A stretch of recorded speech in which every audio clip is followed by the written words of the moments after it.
Welcome to Gen Z Hoops, the Gen Z basketball, coaching, and sports business show. What's going on, guys? Welcome back to another episode of the Gen Z Hoops podcast. Today, I'm joined by assistant coach of the Utah Jazz, Coach Chris Jones. Coach Jones, how you doing today, sir? Man, I can't complain. Got a little off day today, so prioritizing some rest, but I'm doing good. Thank you so much for giving me this opportunity, man. But I'd like to jump straight into it. Can you talk a little bit about your connection to the game of basketball? Yeah, for sure. I mean, I've always been around the game of basketball. That started for me at a very young age.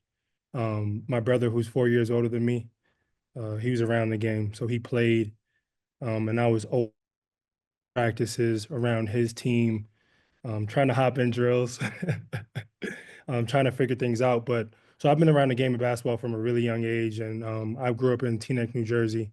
New Jersey has a large basketball culture.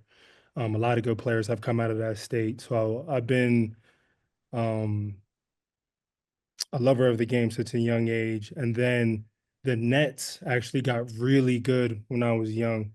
And that was like those Jason Kidd, Right. Vince Carter, Richard Jefferson kind of era. So I was watching J Kidd. I wanted to be a point guard. I wanted to throw the flashy passes. I wanted to push in transition. So that was my favorite. That was one of my favorite guards growing up. So getting to watch him in your hometown arena was amazing at the Izod Center. I even wore 5. Wow. I wore the number 5 for J Kidd. So yeah, I mean, even as a kid, I feel like I was always watching. I was watching NBA games.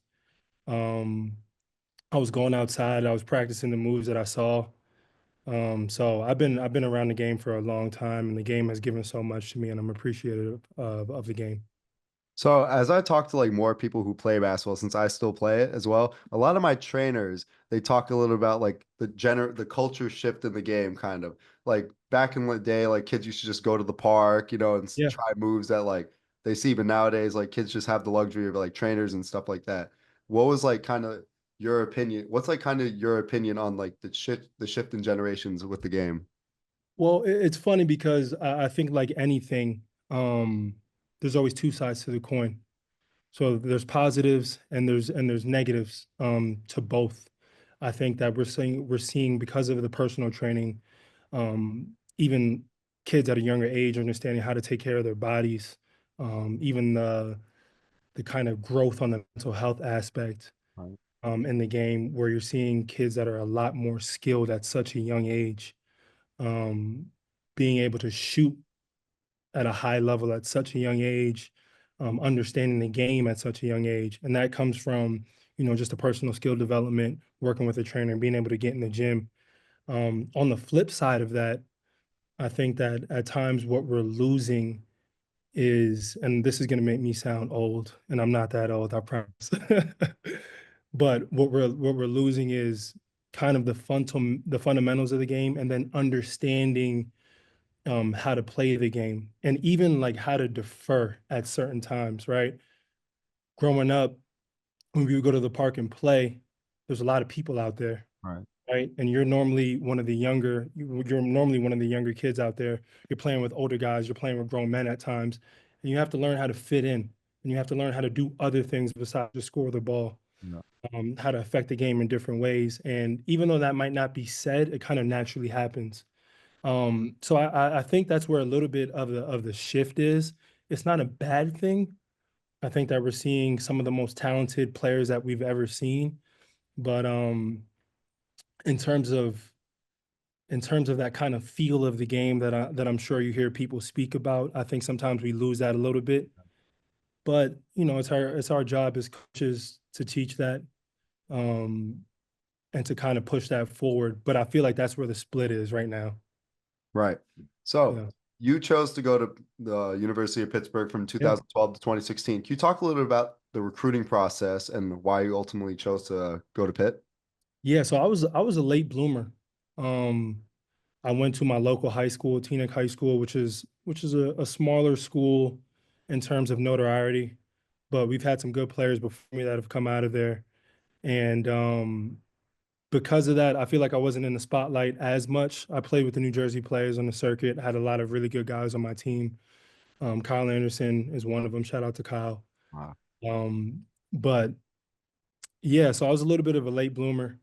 Eventually, towards my junior and senior year, I got a bunch of teams or colleges to come to the gym and watch me play.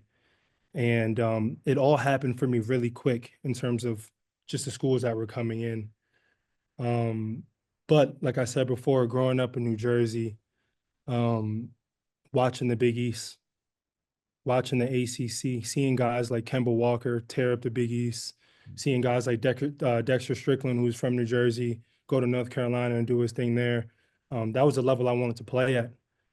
And there was a certain toughness, tenacity, competitiveness that I just loved about the Big East and a part of that. So when Pitt came calling, I knew that I kind of wanted to lean that way. Some other things that were great for me was it was a little bit far away from home, but not too far. Yep. About a 6 hour drive, which was nice. My parents could come watch me play.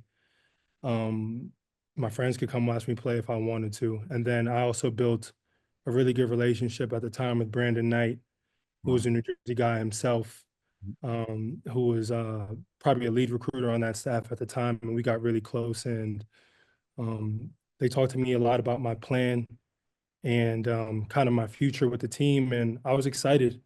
And they did a great job there. And I'm still in touch with Capel, who's now the head coach. But if I had any advice, to people who are being recruited in those spots, is like trying to go to a place where they really believe in you. And I know that's not the most easy thing to sniff out. And some of that is doing your due diligence and asking the right questions and inquiring about the right things. But a place that really believes in you, not just basketball wise, but can help you grow into the man or woman that you want to become. So that was a big aspect for me for the recruiting process, and I feel like Pitt did those things for me, and they stay true to their word as well.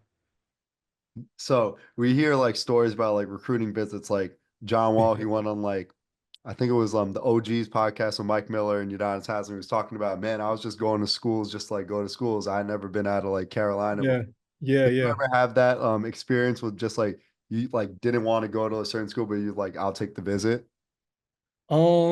Yeah, I took a visit to Siena, which was up in Albany.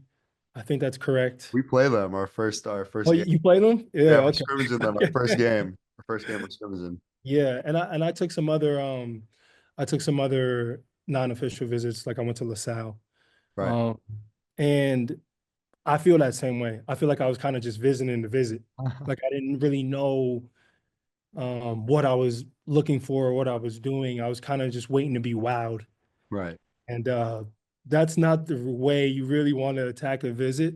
I feel like you want to have some goals in mind or some ideas going in about what you want to see or what you want and what the team looks like. How do you fit in? Um, but to say that you have to go in order to learn. Yeah. And that's kind of where I came to is like, I got to take these visits just to see the environment, see how a walk to class would be, see how a walk to the gym would be. What do the dorms look like? Um, what does the campus look like? How does that feel? How is that different than what I'm used to?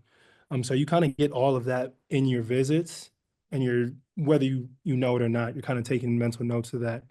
Um, and the cool thing was when I went to Pitt, it kind of all clicked for me, Right. right? Because Pitt has that campus vibe to it where you're up in Oakland and it feels like, it's just all about Pitt and it's all about the school.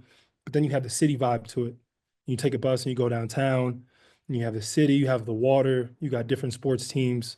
And that kind of clicked for me, especially again, being from, a suburb of New York. I would go to New York all the time. So I always had that city vibe too when I was younger. That was something that kind of clicked for me when I went to Pitt. Um, but yeah, that's definitely right. I was kind of just taking visits until something clicked where I was like, oh, I want to go here. But yeah, So as we all know, like I went through it actually the same. Like the transition from high school basketball to college basketball is really difficult. Can you talk a little bit about your experience with that transition? yeah, yeah. It's a huge jump. Each level, whether you go from high school to college college to, pro, whether that's overseas or the NBA, they all have jumps, and the jumps are all different in their own way. Um, the high school to college one is very rough. And especially, back in, I hate to be the back in my day guy, but especially when I was playing, it was so physical. Um, but I remember getting to campus and me playing pickup for the first time, and I'm like, yo, I'm good out here. Like, I felt like I was playing well. I was having a good pickup, and then we hit that first practice, and the older guys like really turned it on. And I don't know if you remember this, Patterson, who ended up being a second round pick for the Hawks, Oh yeah. killed it at ACC, was a great player for Pitt, is still playing now as we speak. But that was my matchup every day. Wow. And he destroyed me every single day. And he wasn't trying to take it easy. He wasn't trying to give me tips on how to get better. It was like, no, like, you're not sniffing any of my minutes. And he killed me every single day. And the biggest thing that I noticed in that jump is your physicality Yeah. and then your conditioning, right? And coming from high school, I thought I could run all day and I felt like I could. But when you add the physicality, fighting through screens, or you're trying to drive to the basket and people are bumping you off, all the grabs and holes that people don't see, you're trying to fight for a rebound and people are pushing and grabbing. And it's just a different type of shape that you have to be in. So I really took that serious going into my second year. Like, I have to work on my body. I have to get stronger. I have to run. I have to get better. I have to get in better shape. And if you can do that within that senior summer going into your college, um, your first college semester or whatever, it can really help. And you don't have to worry about being in shape. You kind of worry about learning the basketball aspects of what you need to know. Right. But I think that's the biggest jump from high school to college, is like the shape that you're in, and that's the physicality, your body fat, like, and then being able to run. You know, I don't know So, if you felt any of that. oh no, I went through a lot of the same things that you just Yeah, said. Like yeah, I play like I have to guard usually like the 1 through 5 or like 1 through 4 kind of. So I have to like switch all the screens, so, like being able to like get yeah, over yeah, like a yeah. hard hedge. We call it like a black, but like Yep, yep. that hard hedge right Yeah, there. And then being able to like front the post, the guys who are yeah, like 100 pounds like heavier than me, yeah. all that, and be able to It's like hard. take the hits. It is hard. I mean, like this whole summer, I started taking like protein shakes, like Yeah, yeah, lifting way more. yeah. And I'll tell you what, when you're a freshman, it at least feels this way, and it might be this way, but it feels like everybody's against you, including the coaches. Where Yeah. like, you're in practice, you're not getting any foul calls. I remember my first practice, we used to run this ball screen play, where you get like a live catch, right? So you don't have to put it down Yep. necessarily. And the pick and roll is coming, it's on its way. And I got the ball, and LP Lamar, he's guarding me. And the ball screen's coming, and I kind of jab step to set him up and feeling good. And I go to jab and I go to like come off the pick and roll, and he like grabs my whole arm and elbow, and the ball flies out of bounds. And I Turnover. look, and I'm like looking at the refs, and they're just looking back at me with the whistle in their mouth, like, what, freshman, run back? Turnover. And that ended up happening to me like 2 to 3 times, and like working through that mental frustration. It can be taxing, to say the least, but how you grow and get better too. If you can push past that and push past the mistakes and things like that. But yeah, that first week is rough. No, I totally agree. It's really frustrating in the moment, but I kind of like going into like I'm a sophomore right now. Like this whole summer, I kind of like remember like I don't know when you work out. I don't know if you experience this, but when you work out, you kind of like remember like certain things, and it makes you go like way harder, kind of like some extra Oh yeah, motivation or something. Like when yeah, I yeah, really want to do something, I like stare at the wall, like close my eyes, like you like remember something, and then I'm able to like go get it after that. It's the yeah. weirdest No, thing. it's weird, but it's also not. Like, that's powerful though, because that's visualization Really. and that works. And like when you're able to kind of lock in and think about a moment or think about something that motivates you, it can push you past that threshold of your workout. And Yeah. you can having a better workout. But that's it might feel weird or sound weird, but that's real. Right. Um, and that's something that, we talk to our guys about as well. It's like, nah, try and hone that. Like try and use that. Because sometimes, every day you're not going to be in the best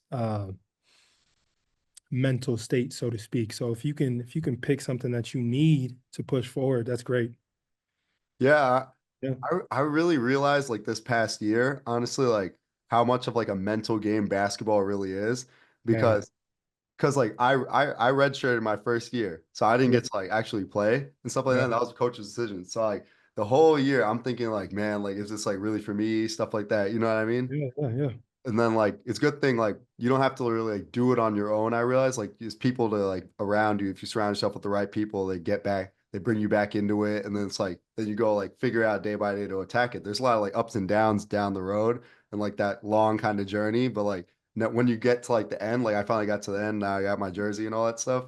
Finally, Yeah. yeah, it's like you look back and you like appreciate it like way more, Way more, way right? more. Because I mean, you put the work in, and you said it. It's not just the physical work, Hmm. but it's the mental work too, whether you realize it or not. And basketball is, I mean, to me, if you ask me, it's 90% mental. Yep. And like, yeah, you work out, you put the work in, but a lot of that is for your mental.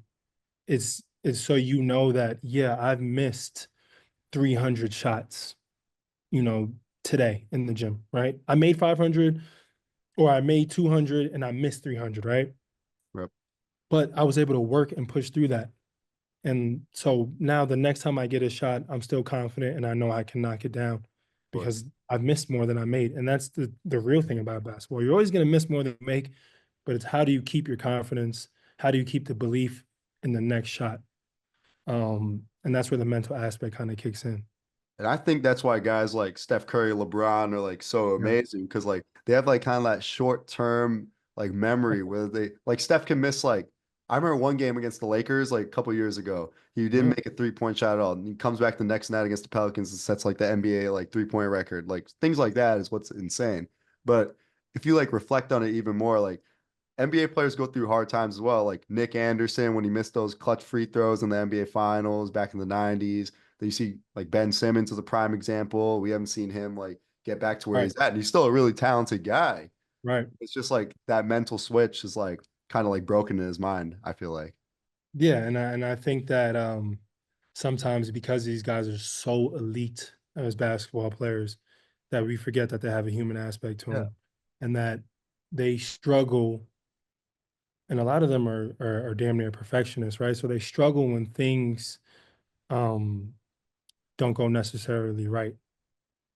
But like you said, like the guys like LeBron and Steph, I mean, that's what they separate them. It's a short-term memory, and they're able to move on. And that's not easy. They're able to let the last play go, let the last shot go, and move on. Because like I said before, you're always going to miss more than you make in this league. You're always going to mess up more than you do right in this league. All you're trying to do is kind of raise that floor to where you're getting towards being more even in Right. terms of your mess ups and your perfects. That's all it is. But the ability to move on, the ability to let go, the ability to say next play, it's a skill. Yep. And the same way you work on your jump shot is the same way you have to work on that. They go hand in hand. Going back to your point where when you were talking about your freshman year, you do feel like everyone's against you and like every weight, like the weight is on your Oh yeah. shoulders. I remember, I don't mean to like ramble on too much, but this is like insane story. I remember like I airball a shot, right? And I like, we were talking about that short-term memory. Like I'm thinking Yeah. about it going down the other end. I blow like a defensive assignment completely. And then I go back down. I'm still thinking about that now. And you mess up again on the offensive end. And then one of our seniors now, like his name's Aiden Rogers, like really good friend of mine, like mentor to mine, like always looks out for me like over the last couple of years. He always tells me, man, you can't be like thinking like that. If you miss a shot, so what? It's just gonna keep like messing you up mentally. You go down Yeah. the other end. The same things that happen. It's gonna trigger your whole game is messed up at the end. You can't like harbor those emotions and have that burden on your shoulders. You gotta play free and then end up playing free, more confident, and like you figure it out like as you go. That's what I And think. you exactly. You just keep figuring it out. Um, but that's hard. But you're trying to do your best to not let things snowball. And my thing is like you make a mistake on that very next play, you're trying to pick your level up for your teammates. Right. And that takes the thinking out of yourself and it puts it into a more holistic view where now you're thinking about the team and it kind of gets you out of your own mud, out of your and I think that that's synonymous with life as well. Like if I can think about something greater than me, I don't have to necessarily think about my own mess and I can move on from my mistakes or what I've done in the past.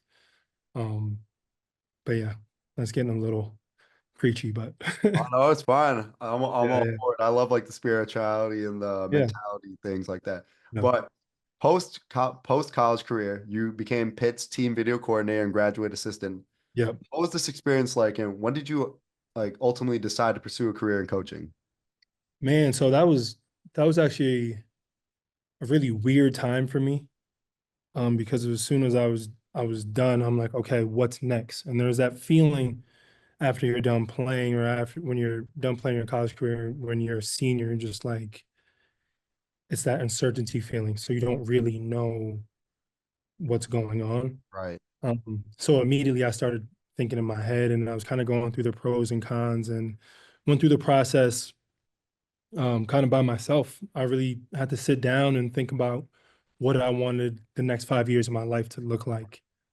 Um, and it was, try and work my way through the overseas grind, which a lot of my friends have done, and they've been super successful, and they played in some of the best leagues in all these beautiful countries, and made a lot of money doing it. And that was their path.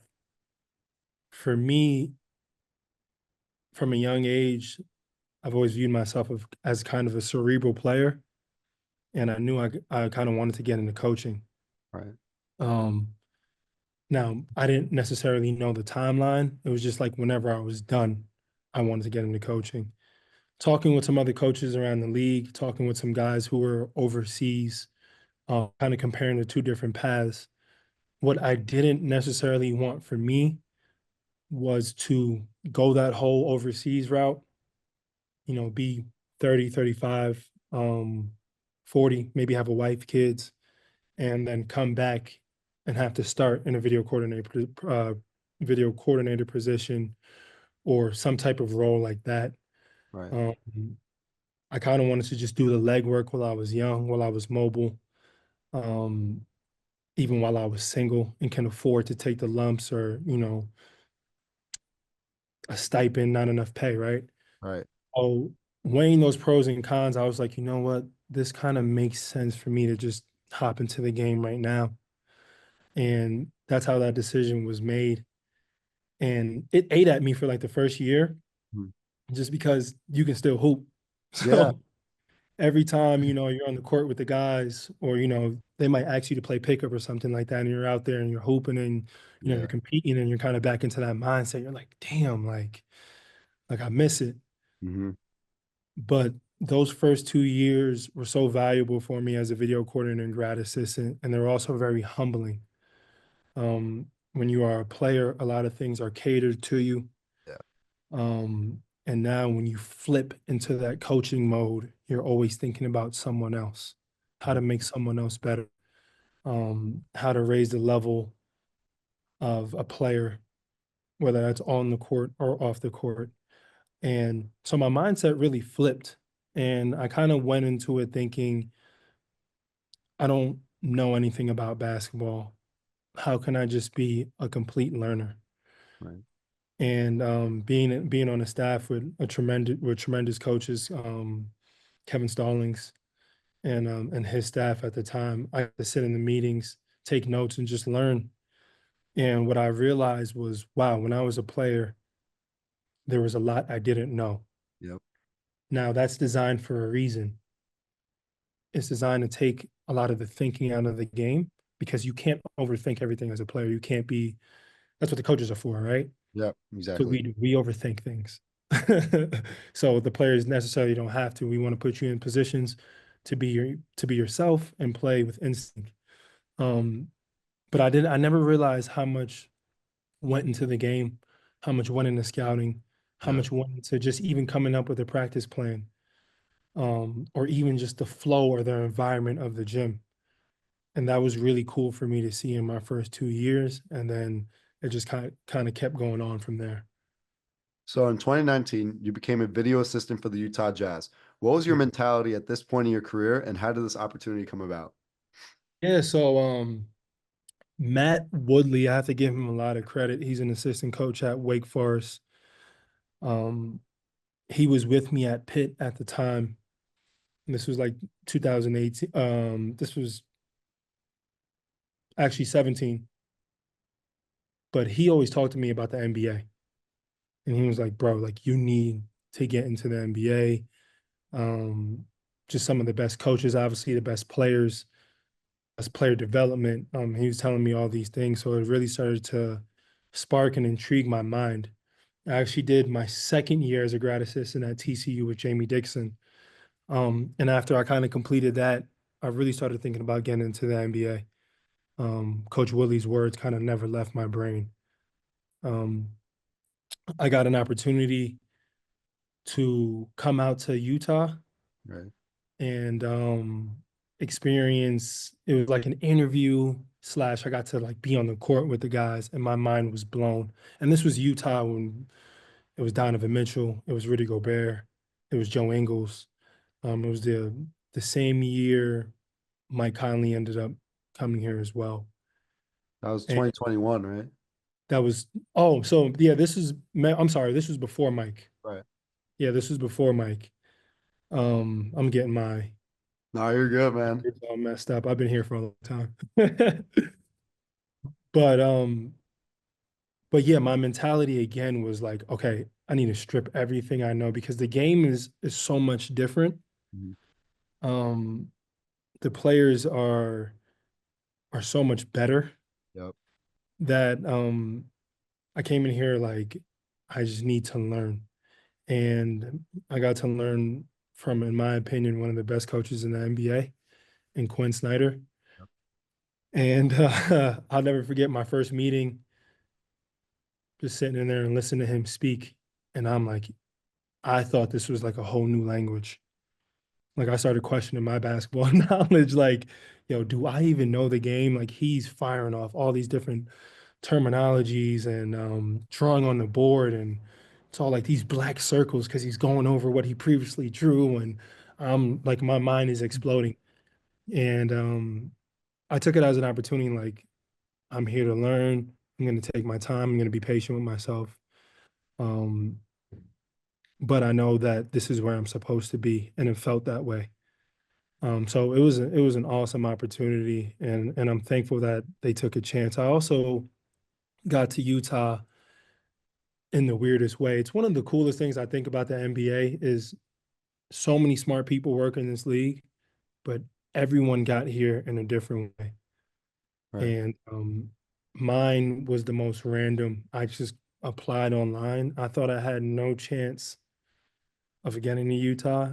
And Vince Lagarza, who is a coach at the Phoenix Suns now, kind of just was sifting through resumes, and something about mine spoke to him, and he ended up giving me a call that day, which is crazy. So it just ended up working out. I mean, like, I often like think about like since I still play basketball as well, like basketball and then like the job world is kind of like connected in a way, like kind of how every kid like kind of blossoms on the court or like grows into their own Mhm. and like at their own speed. Like everyone like grows into like jobs at like their own speed as well. Like everyone has Yeah, their own like journey in a way. That's kind of what yeah. I.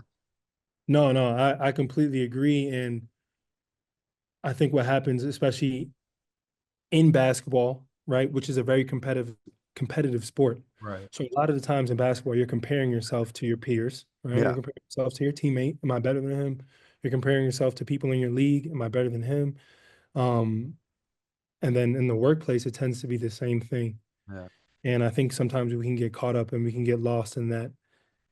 What happens is you stop focusing on yourself and what you need because you're comparing yourself to someone else. Yeah. And what I've found, especially in my own path, I can't speak for anybody else, but in my own path is when I focused on me, reflected on what I need, not comparing to anyone else. Like if someone moves up ahead of me, that's their journey, that's their path. It means it wasn't for me at the time. But trying to be, this is the cliche, but where your feet are in that moment and trying to do the best as you can. If it's filling up the fridge every day, I'm going to be the best at that, right? If it's making sure coach has markers, I'm going to be the best at that. And I found that that keeps the focus where it needs to be on me. And it's crazy because one day you look up and you're ahead of where you thought you should be or could be. Um, so yeah, you can't play a comparison game, um, even in a competitive environment. Right. Yeah. I don't mean to like stray off on like such a tangent, but I'm resonating with a lot that you're saying right here. That when I read shirt last year, of course, like us as human beings, we're gonna like think like, oh, like why me? Like why do I have to go through all this? Like, oh, should Right. I just quit and stuff like that? And Right. then that also like brings me back to like back to that thought of like you have like good people around you, kind of like keep you Yeah. on that right path. Like I said, I was gonna quit, and then like my friend like Gianna, she told me like what are you doing? Like come to the gym with me because she plays on the women's team here. And then like I started like finding the love for it again. And then like Yeah. kind of like you said, like you look at like what are my like steps to getting to my goal at the end of the day. And it's Mhm. like back to the basics, you know what I mean? Be where your feet are. So then you take those steps to get to your ultimate goal. So that's just what you just said, just like brought me back to that moment right there. Nah, that's 100% right. And that's a great mentality and a way to look at it. And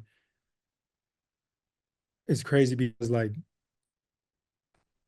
some people can get to a place really fast, Mhm. right? And then it gets very slow for them. Right.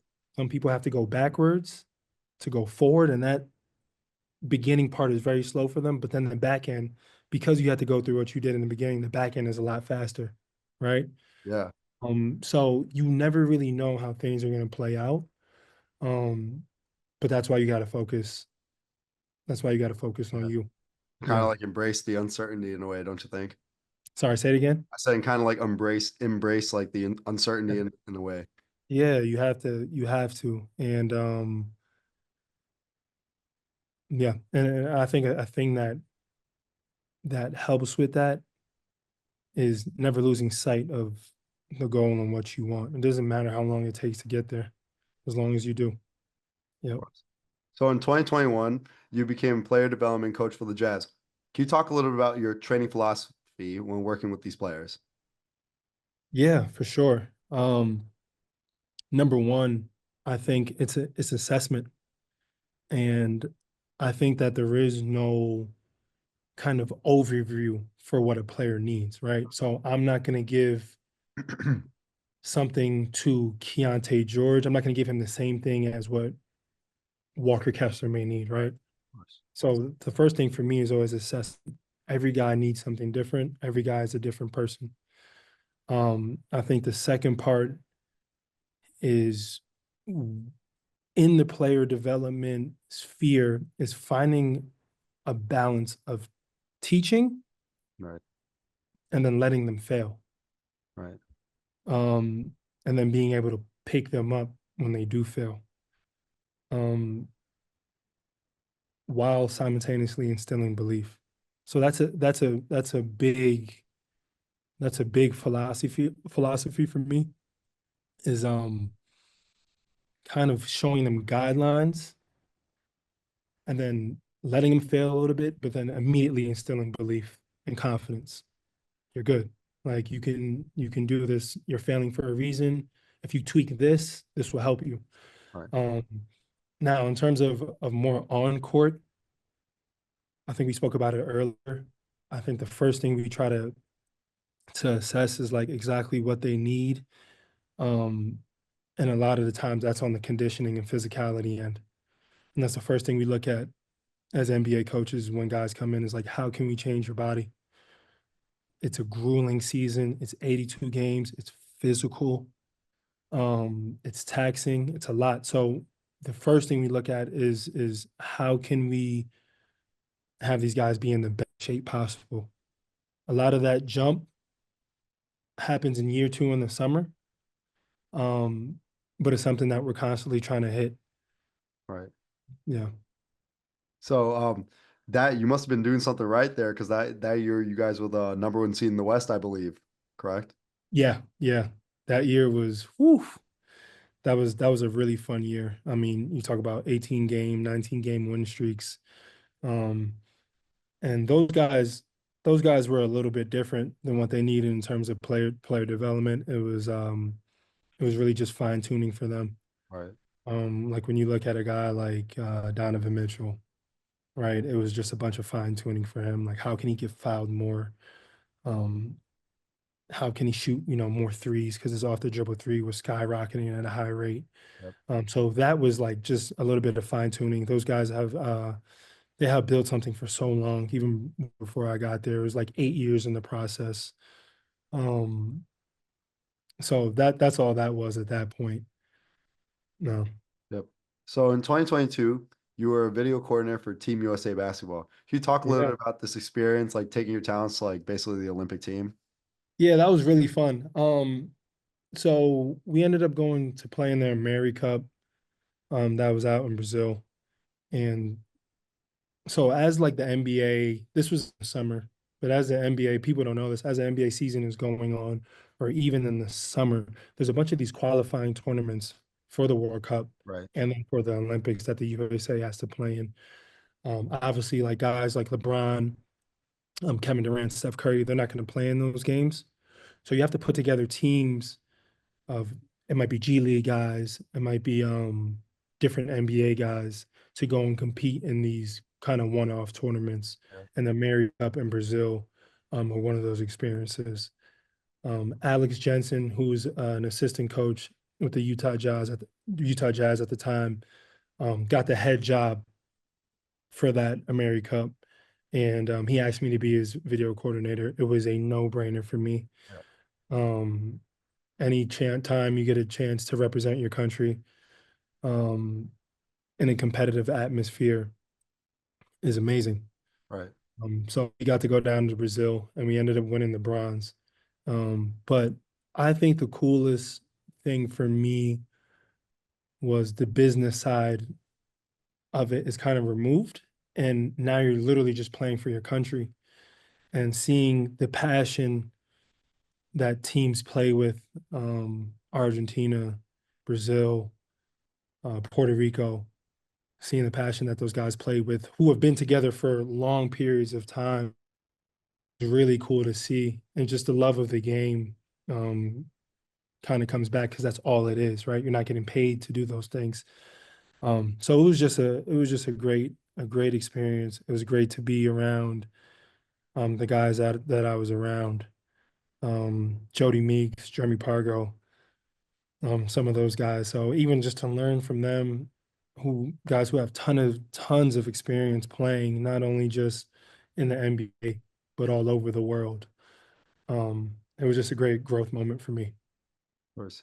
So you are the co-founder for Living Proof Basketball. Can you talk a little bit about what Living Proof Yeah. Basketball is? Yeah, Living Proof Basketball, man. So this is the LP. Um, I actually started it with two of my best friends from Teaneck, New Jersey, Max Voriakis and Christopher Hargraves. It's something that we wanted to do, something that we've talked about since we were freshmen in high school, actually. That we would get a lot of gym times or just be around the game and be in gyms were these camps that we used to go to. Even if it was like a Bob Hurley camp or back in our hometown, we had this thing called Kurt's Camp, which was the head coach of our high school team. Or we went to tournaments where we would work the books and then we get to shoot after, right? So we were always around the game. We were always picking up knowledge from people like Dan Hurley and people like Curtis March.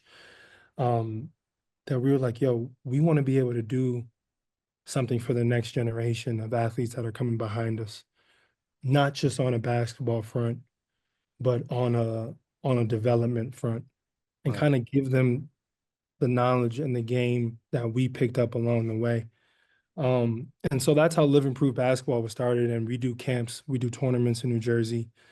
Um, and it's been a lot of fun. The name kind of came about. It's actually a funny story. We were gonna have a camp. We were trying to have a camp in August, and at the time it was about June. And we were like, man, we needed a name, and we kind of needed a name that stuck, a name that we felt kind of envisioned us. And we all are doing, I would say, well in different fields. Max works for Apple, and he does commercials and production for them. And then Chris works in for UBS, and he does financial wealth management. And really, how we came up on the name is, to a certain extent, anyone can be living proof, right? And I think that sometimes we're so caught up in our trials and tribulations or in our journey that we forget that there are other people that are watching. And as long as you are pushing forward, it can be a walk, it can be a sprint, it can be a limp, that people are watching and that you can be inspiring the next generation, right? Whether Right. that's in basketball, whether that's in wealth management, it doesn't really matter what it is, but there's always someone behind you that can point and say, you know what, that person is doing something good. I want to learn from them. I maybe want to be in that position one day. And it just so happens that I turned out to be, an NBA coach and played at the University of Pittsburgh, and that I've acquired some knowledge along the way that I really want to pass back and kind of help grow the next generation. So that's how it all kind of came about. And it's my passion. It's my passion, and I want to be able to give back. And I think sometimes when we talk about give back, it's like monetary things or it's material things, but I want to give back in a real way, and I want to be able to touch lives and help kids deal with adverse situations and help kids deal with positive situations as well. But reaching back and being able to do those things. But we started it in my hometown in Teaneck, New Jersey. We're working with the high school team, and it's been a lot of fun. And we do it a bunch of our work in the summer, and we're figuring out ways to kind of expand that. But it's been super fun. Yeah. So as I've stated before, you're currently an assistant coach for the Utah Jazz. Mhm. How are you liking this position? And can you talk a little bit about what the biggest challenges of being an NBA coach are? Yeah, I mean, I love the position. I'm learning every day. And whether that's from Will Hardy, who's probably one of the smartest coaches in the league, um, and not just smart in X's and O's, but the way he has set the environment here, the way he set the quote unquote vibe here. It's like nothing I've seen. So being able to learn from him, the assistant coaches that we have, the other assistant coaches that we have around us, and from the players as well, has been tremendous for me. Um, but also, I think a great part of being an assistant coach is the relationships and the bonds that you get to build with the guys. You're kind of going through the season together. You're learning things from each other. You're pushing and pulling. You're leaning on each other, and it's really cool, and it's a really fun process. I think the biggest challenge for me is just different ways that I can help on a daily basis. And it's just finding the balance of, do I need to be the guy that calms things down today? Do I need to be the guy that pushes things more today? But when you're an assistant coach, you're kind of always in that flux. You're kind of always in that space of what the team needs, what Will needs, what the head coach needs. So you're just trying to find that balance every single day. Yeah. So, as you mentioned, you work closely with all these players. We saw that big contract extension over the summer with Lauri Markkanen. What is it like to have him back in a Utah jersey, and what's it like to be in the gym with him?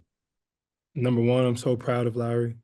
Um, the jumps that he's been able to make in these 2 years, and then now in these two preseason games and training camp and in the summer, seeing the extra jump that he's made into this leadership all-star role. I'm really proud of him, and I'm super happy for him and his family.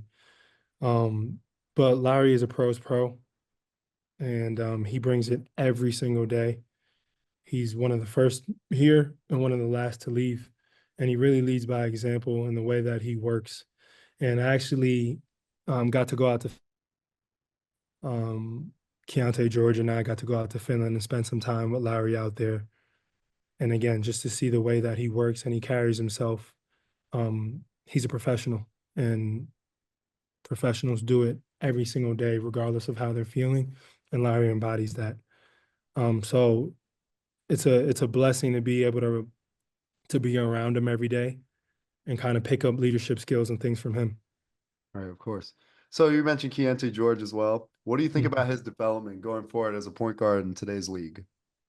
Yeah, I mean, I think he has all the tools to be that, and he mentioned it in his media availability a couple of days ago. But I think the biggest jump that he's made so far from year one to year two um, is just embracing that. And I think he knows who he needs to be, and he knows who he is.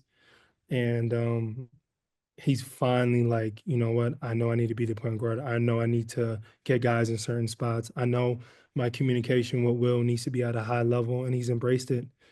The other thing about Key is he's very cerebral. He's one of the smartest guys we have on the team. He knows what's going on. Um, he knows what spots guys need to be in, and now he's taking the next step of expressing that on the floor. And the last thing is he's a gym rat. Like, keeping him out the gym is impossible. He always wants to work on his game. He's always watching film.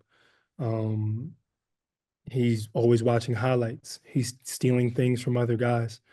Um, like it'll be 10 p.m. at night and my phone rings and I'm looking at my phone and Keyonte is sending me a clip from a year ago when Kyrie did this in a game. So he's always watching film, and he loves the game. So that's going to carry him forward enough. Um, so yeah, I'm proud of the work that he's put in. I'm proud of the steps that he's taking.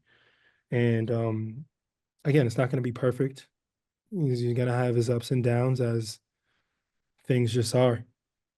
But as long as he stays consistent, he'll be fine. So as us as human beings, like we always like strive for other things. We don't like being complacent. Well, as athletes, as you know, we don't like being Yeah, complacent. What are your future aspirations for your career? it's a tough one.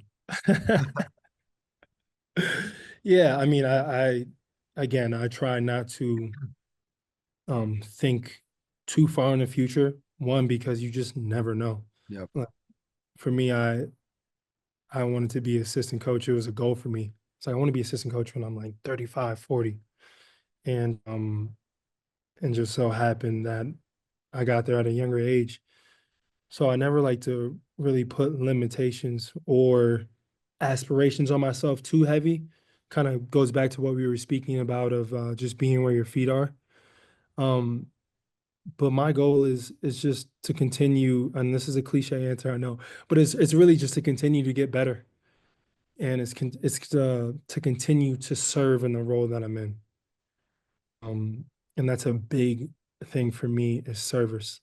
How can I be better for coach? How can I be better for the players? Um, and in turn be better for myself. Wherever that lands me, whether it's, being on the front bench of a coach, whether it's being the head coach in an NBA, whether it's being head coach of a high school, whether it's wherever it lands me, and I know that that's a path for me. So my goal is, again, just to be better. Focus on myself, focus on the things that I control, and trying to be better every day. Of course. Well, Coach Jones, thank you so much for coming on the show today. I wish you the best of luck this season. And just thank you so much for giving me this opportunity, man. My man, anytime, man. And I appreciate it. Thanks for listening to Gen Z Hoops. Make sure to follow, like, and subscribe on Instagram, LinkedIn, and all major social media platforms at Gen Z Hoops. You can tune in and subscribe on Apple Podcasts, Spotify, YouTube, and every other podcast platform on the planet. Get ready for the next episode.